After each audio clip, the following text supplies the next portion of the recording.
Bonjour, nous allons aujourd'hui tenter de déterminer la formule d'un cristal ionique. Alors pour cela, on va d'abord s'intéresser et revenir à la définition d'un ion. Donc un ion, c'est tout simplement un atome ou un groupe d'atomes qui a soit gagné, soit perdu un ou plusieurs électrons. Donc un ion, ce qu'on peut déjà dire, c'est qu'il s'agit d'une particule qui est électriquement chargée.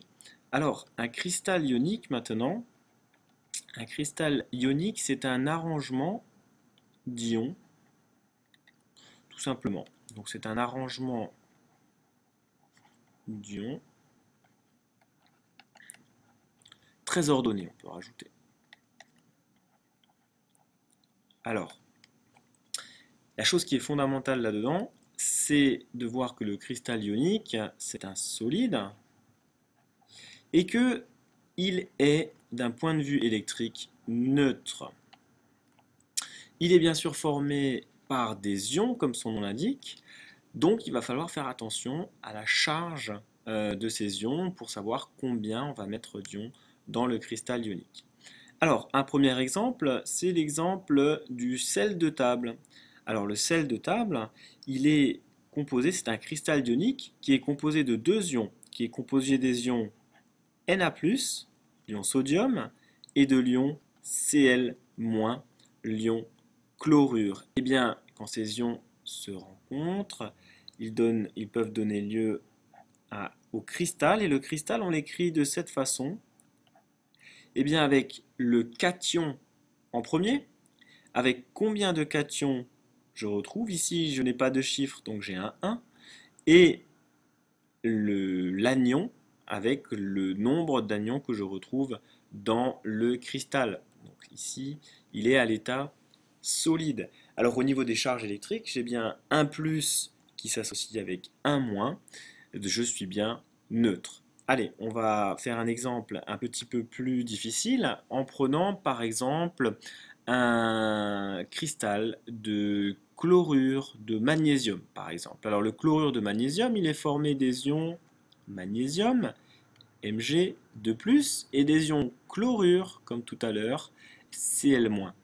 Alors pour écrire mon cristal, je vais réécrire le cation d'abord, l'anion après, mais si je mets Mg rien, donc Mg1 Cl, qu'est-ce qui va se passer? Eh bien, je vais avoir 2 plus pour 1 moins, j'aurai une charge négative. Or, je sais qu'un cristal ionique est neutre, donc ça ne peut pas être cette formule.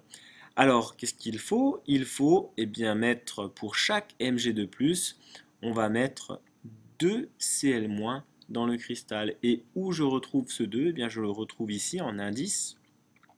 Et donc, le cristal ionique formé des ions magnésium et Cl-, chlorure, aura pour formule MgCl2. Il est à l'état solide. Allez, un dernier exemple, un peu plus difficile encore. Un composé maintenant, un cristal qui est le sulfate d'aluminium.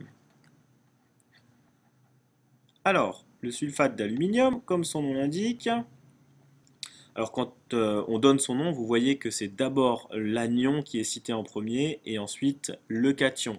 Alors, l'ion aluminium, c'est un ion Al avec 3 charges positives, donc l'atome d'aluminium a perdu 3 électrons pour former l'ion aluminium.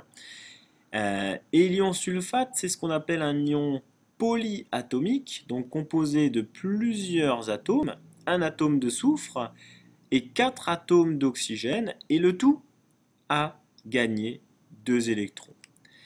Alors, pour écrire la formule du cristal ionique correspondant au sulfate d'aluminium, eh bien je vais écrire le cation en premier, Al, et je vais écrire SO4 après. Mais si j'ai un Al pour un SO4, j'aurai 3 plus, 2 moins.